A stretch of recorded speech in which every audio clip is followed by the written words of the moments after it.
Torvald's going to run. It does look like he's running the 500 extra shield on his bubble, but I can't quite read that text, so you're going to have to keep me up to date on that one. 500 extra shield. Yeah, I mean, that's kind of the only really way you're running right now. I think it's been nerfed to 10% extra damage on the bubble on the talent that used to be good on... I can't quite remember what it was called, to be honest, but it's really not that good anymore, especially as the bubble only lasts for pretty much a single shot of half the champions in the game right now, or like a second. It's not really that long enough of a damage buff for it to really be effective. But both teams are coming here on opposite sides of the map looking for this first engagement.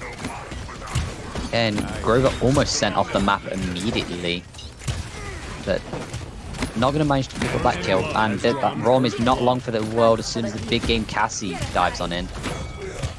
Neither is that Victor, but the Charlin's still alive, picking up damage, but when the rest of your team falls apart, not a lot you can do about it. And here was what I was sort of saying with the bubble. And never mind, the bubble's gone. What I was going to say was I think that talent's better, because if the bubble's just going to get one shot, the bonus damage is kind of pointless. The Grover goes in to go touch, but 5 versus 4 without your support is, as you can see from there, is not very fun. Yeah, I mean, what's even more rough is the fact that this Torvald, you know, pretty high level, well not high level, but on a high level of play, right? He's going to hear that roam dash from probably the opposite side of the map with some good team communication. He can just pretty much press and hold his right click, and as soon as that roam goes anywhere near him, he's just dead. And what else can you do really as roam, right? You can't really backline damage, you can't apply pressure unless that F is up and you're running around. With a really nice pre-fight accursed arm right there to back that Charlotte off, but returned instantly with some nice shots from Victor, taking him straight down. And Ron is off the map right now trying to sprint back on. Unfortunately, doesn't really work like that. He's not got the buffs that I spoke about last week. Yeah, and I'm very glad he hasn't got those buffs, because I think I'd cry. I think most people would. Soaring Eagles are just going to have to regroup again here, but so 5 Donkeys haven't managed to disengage from this fight all that convincingly, having to commit the Whirlwind to make sure the Terminus doesn't go down, and immediately dived onto this Charlene. We've seen some Roms having rough games, and this one's no different. Immediately blown up by this big game Cassie on cooldown. Victor doesn't look like he's long for this world either, and he's gonna try and spawn camp. I mean, with a Torvald, I can understand why you'd have this aggression, but let's see whether they can manage to hold it off. And they might be able to. They're trading 1 for 1 here. 2 for 1. It doesn't look like... Okay. I eat my words. They pushed. Yeah, I'm sorry. I got nothing for that one. And I'm not quite sure, you're going to have to double check this, but I think they only have Rommel available. And that's not really looking too good for them right now, because, I mean, even a Torvald ultimate can do some nasty things on this map. If you get a good flank with a Torvald when the enemy aren't paying attention, granted, it's quite hard for them not to pay attention to a Torvald. He's quite loud, he makes a lot of noise, and in games like this you're pretty much going to know where people are mostly at all times because of communication. But Cassie top damaging, as you'd expect, really big game into Rom is pretty much guaranteed to top damage. If you don't manage to do that, then it's not really pulling its weight. Yeah, and you can see them both commit to this right-hand side, and we know how good a poke Charlene has from this sort of range. And they are going to manage to pick up the first blood and second, but it is traded out. Rommel is going to manage to blow up this Cassie. They're going to keep stalling kills, but all this time the Fernando was getting a bit of point percentage, and as things stand right now, he's drawing away a lot of attention. Yeah, this is really nice play from this Fernando right here, taking everyone's attention away from him. allowing his teammates to have a higher opportunity to push. This is where I would see Torvald usually come into the ultimate, but this Shaolin is kind of dealing a lot of damage. He does opt to ultimate into the wall, meaning a lot of his quick shots don't actually land, but Victor comes in, takes him out very quickly. And with his Terminus kind of set up on the point and Fernando quite far away without his dash up, it's not really looking very good for him. He doesn't actually get to it, immediately commits Molotov, but this Terminus can just wait to use his Reanimate, and he is going to do quite a lot of damage. He might even get a free cap off it. It does go into overtime, sadly not quick enough for him to get that. But this Rome really needs to do something right now. It's not looking good for his team. Barrage committed in the backline, doesn't get any kills. Cassie actually coming out on top of that fight with a triple kill. Probably a quad kill if this Rome can get crippled by this Torvald. Teammates letting him get it. Some good sportsmanship. Like, well, not sportsmanship, sorry. That's probably the opposite of sportsmanship. Yeah.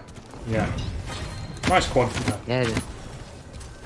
Cassie proving why she has been, again, sort of another staple of Paladins for so long. As the as far as DPS go, Cassie's pretty much been in for forever, and Big Game is showing up big against that team. Pretty easy to hit disengages on both tanks, and even the Grover, to be fair, especially being pocketed pretty hard. Yeah, But this is a big raw ult. We can't forget the Scout as well to counter Charlin's ultimate. Charlin goes invisible when he presses E, and Cassie completely counteracts that with Scout. So she sends that bird up into the air. She can see everyone on the map, including invisible targets. So that's really not good for him either, because this Cassie should really be just saving it for him to just completely render like one of his most powerful tools pretty much useless. Yeah, but again, it's the ROM being caught out ahead of everyone else by this Cassie, and they look like they're going to go for the win here.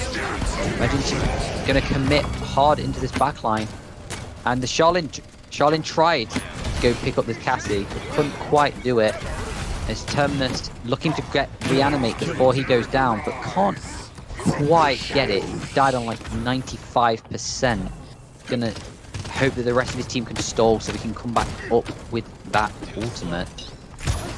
The only ult available in the game is this barrage, but it's not gonna be enough as Soaring Eagles take this semi-final 2-0.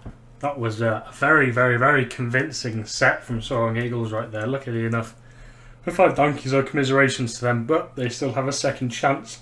They get to go up against Dust GG in the lower bracket best of 1. And if they win, much like last week, it will be another rematch between these two teams. But looking there for Soaring Eagles, it's looking pretty good for them, even if they do win that lower bracket finals, because that was a very convincing 2-0 set for me.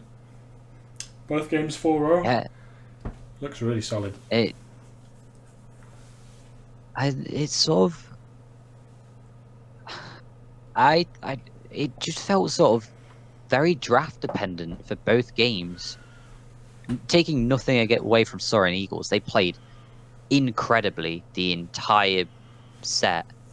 But running Cassie into ROM is not fair. You can see by how well they played it, but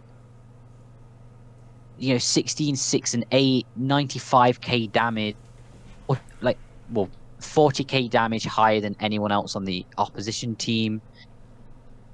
It was insane how well they managed to play that draft, and deservedly going to the final today. Yeah, it was really nice. I was a bit sceptical about the Thorvald pick at the start, but it was a really nice pick into that roam. It's such an easy, confirmable way of routing that roam, especially with Genos not picked up because he was banned.